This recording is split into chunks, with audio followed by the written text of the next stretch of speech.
Shortly thereafter, I was adopted. Ellipses followed. Oh, you're not bikinis. Within minutes, we were already standing at the pier. And someone's yelling outside. Well, here is the boat. Hang on. I'll go fetch the we have to roll. Whatever. I was left face to face with Lena. So is this whoever we've been interacting with the most gets the second position? Excuse me. Do you want to build a snowman? Do you like strawberries? Well, not really. But they're tasty. Lena smiled. I see. I didn't know what to say next, how to continue this conversation. If Celia didn't come back, we'd probably sit there till evening without saying a single word. Here you go, lad. She handed me a pair of hefty paddles. Well, she has a hefty... Oh. Yeah, thanks. Of course, we paddle. So no, this must be pre-adorned, because unless they did a drawing for each of these, which they might have done. Who knows? We got on the boat. I got my flippy floppies. No, wait a minute, that's on. I'm on a boat and I got an Afghan. Anyways, I'm trying to remember the song. It's not appropriate if I can't remember it all. Just listen to this nice elevator. Anyways, got on a boat to a paddle store. And where exactly are we heading to? Right there. She pointed her finger to the white whale. Let's get to the island. The island is named the closest. The island is named the closest one. Very appropriate name. I wonder what captain gave it such an original name. Good thing I have this pop screen here because I just hit my head against it and didn't make a lot of noise. I wondered, well, the island indeed, closest shore. Aye, aye, captain. If only I knew what was waiting for me ahead. She looks awfully, well, she's shy, she's looking down. It wasn't an experienced oarman. I rowed the boat just once or twice in my entire life. I wasn't, excuse me. It was less than half a mile to the island, but we were making our way in zigzags thanks to my skills. By approximately the middle of the trip, my arms hurt so badly that I dropped the paddles to get rest somewhere. The paddles fell off the boat and slowly sank to the bottom. We were now trapped. That's good. Well, are there any strawberries anywhere else? I mean, in a more accessible place, I said, breathing heavily. But the tastiest ones grow there, lad. If you know what I mean. You'll be in an island alone with us two. What's wrong with you? Paddle harder. You get your reward. Sylvia gave me a puzzled look. Is it hard to row alone? Lena, unlike Sylvia, understood everything straight away. Oh, it's nothing. I suddenly puffed up my chest and tried to act like a strong man. I could, yeah, you puff up your check at this point, so he looks masculine. Anyways, I could have figured out with girl.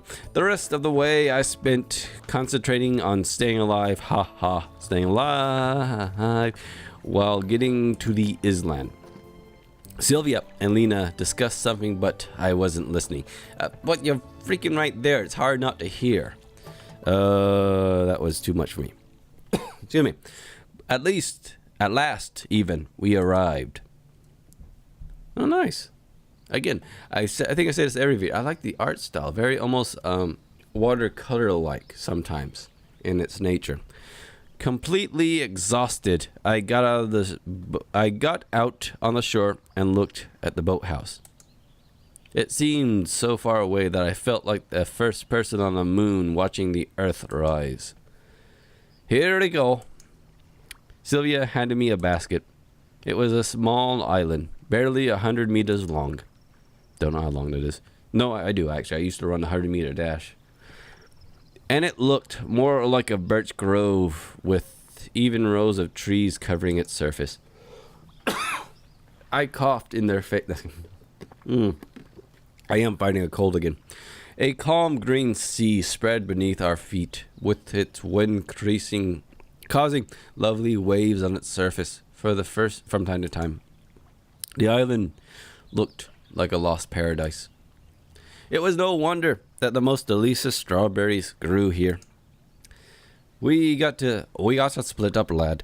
That would feck. I can't read. That way we'll do a job faster. Yeah, sure. But there's only me and you, babe, me and you. But there's only 2 baskets, said Lena humbly. Oh yeah, right. My bad. So how we gonna split up then? What do you mean? Go with Lena. Well, I wouldn't mind. No, go with Lena. Let me go with you. Let's go. Okay, that's fine.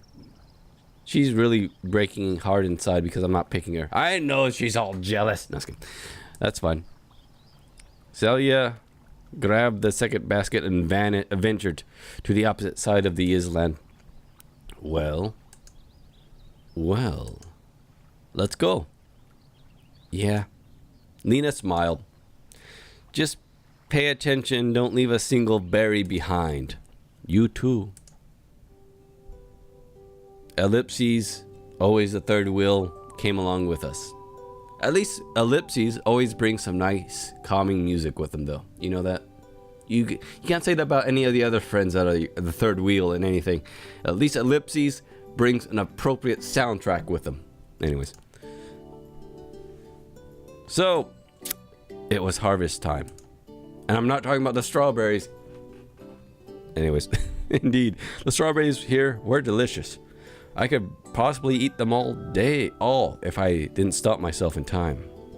Despite being wild grown, these berries were close to the garden ones in size and had a rich color, so it was clear that our visit here wasn't in vain. Excuse me. Lena followed me closely as we had only one basket for the both of us. I felt like a real mushroom picker. Except you're picking strawberries. Examining each shrub and carefully pawing the grass. Well, you're much better than me. Am I? Frankly, I'm not even counting them. Excuse me. I burped as I was eating a lot of strawberries, you see. Yeah, right, you are. The basket was already half full. You must enjoy nature, right? I do. All of a sudden, there was a giant nuclear blast. The United States are attacked. Nuclear winter has upon us. Anyways, what? The bright sun rays pierced the treetops and blinded me for a second. I sat down on the ground and laughed and leaned against a tree. Excuse me. I'm making up my own damn story at this point. Still, it's so beautiful here. She got closer. Sat down next to me. So close that our eyebrows really? Touching eyebrows. That's a new one. Yeah. We just sat down and enjoyed the moment. It seemed like time stood still.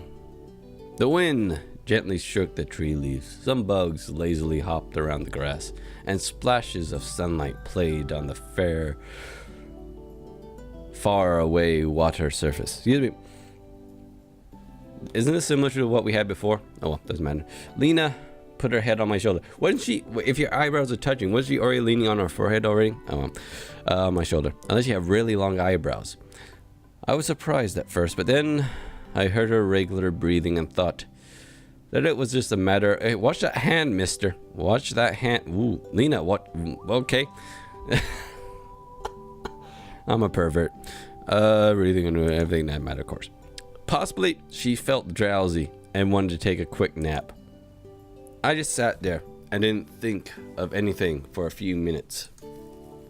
But then words started, blowing my nose there. But then words started crossing my mind like with ultrasonic speed. Lena, so close, sleeping, so warm. I started to sweat. No, so genteel. Feelings. Nothing more than feelings. Anyways, I gazed at her. She had such a serene, such a tranquil look on her face that it seemed that right now she was not here, but in some kind of better world. I don't know what would happen in the next moments if I didn't hear the voice of Sylvia. Simon, Lena. I shook my head from side to side a few times to try to come to my senses. Lena stood up and woke up. Were you trying to feel me up, buddy? That's good. She opened her eyes and gave me an empty look. Have a nice dream? Huh? Suddenly realizing that she had dozed off, leaning on my shoulder, Lena blushed. Sorry. It's fine. It's fine. I quite enjoyed it, as a matter of fact. Wink. No, that'd be creepy. No wonder I'm single. Sylvia came towards us, so Lena rushed to get up. So, how much have you got? I sighed. That's not a lot. Her basket was filled with strawberries to the brim. Well, it's enough anyways. It's time to go back. We gotta go back, Jack. I've never seen that series. Anyways, I grabbed the basket and we headed back to the boat. The way back took less time as I tried to concentrate on rowing and ignore everything else. My only wish was to get back alive, as the first trip hadn't gone without consequences, and now my hands started to hurt after only a few sweeps of the oars. Having tied up the boat, I fell to the ground with no energy. Sylvia and Lena leaned over me. You could have said something if it was too hard for you, lad. You know, me being a strong woman and all. Strong women. Well, I'm trying to think, what was that song by Beyonce? Anyways, yes. Never mind. I'm fine. Just get me to a hospital. I'll just lie here for a bit and everything will be alright. Okay then, lad. Okay, then get these baskets to Olga, please. We have something else to do. I'm in a coma here, you heartless. Anyways, yeah, sure. I was ready to agree with anything at the moment just so I wouldn't have to get up. Sylvia put the basketball right next to me and headed to the square, happily chatting with Lena about something. The hardest part is done anyways. That's what I thought before I got up and took the baskets. After rowing, they felt like cement bags, even while weighing barely more than a few kilograms each. So, the trip to the camp leader's cabin took much longer than usual. I had to stop every 15 meters to rest. Once I finally made it, I put the baskets on the ground, sat on a desk chair with difficulties. Olga, I got a present for you. There was no answer. Is my dick in a box? No. I barely managed to get up the enter the cabin. There was nobody here. If you don't need them, then it's up to you. Oh, if you need it, then it'll be I laid down back on the deck chair and fell asleep. Doop doo doop doop doo doop. Sorry, got a song in my head. I had a weird dream about the strawberry race. I was rowing a boat with my last ounce of strength, trying to escape huge berries that were chasing me. My hands were failing me, as I could barely see anything because of the sweat covering my face. Blood was hammering in my temples, but the strawberries were getting ever closer. They were baring their teeth at me. But wait, strawberries with teeth? Simon! Slap. I woke up. Olga was standing beside me, shaking my shoulder. I see you got a rich harvest, didn't you? She was looking down at my pants. Oh, no, what? Thanks to the girl's help. Yes, of course, you say that. Okay, but that's not all.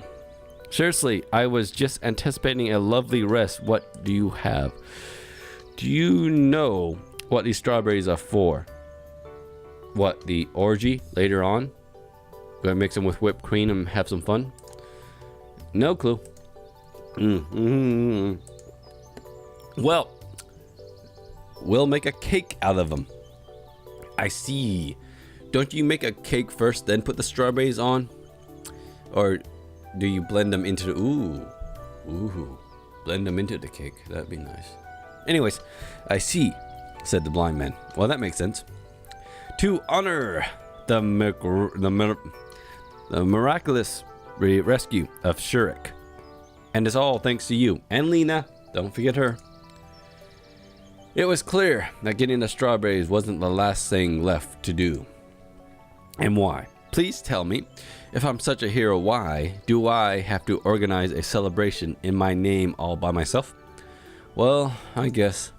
So, I have an important task to ask of you, for you. We are missing the... What do you have? You have strawberries and egg and milk at this point. So I have to get the other. I have to get yeast, flour, and sugar. Do you want me to run to the store? Because actually, I'll be happy to run to the store so I can get out of this freaking time paradox. Yeast, flour, and sugar.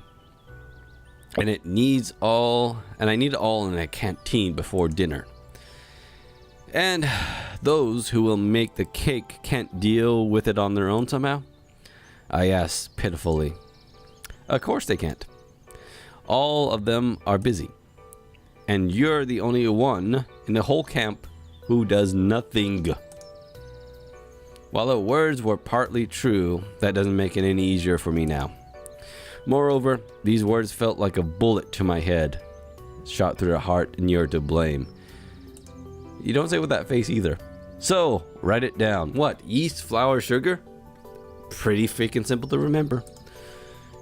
You'll get the yeast from the informer and flour from the... What the hell is the flour doing in the library? And sugar from the clubhouse. Why aren't all three of those things in the kitchen? Yeast... Okay, maybe. Makes sense that it's in the... Why is the flour in the library? That one doesn't make... I don't know.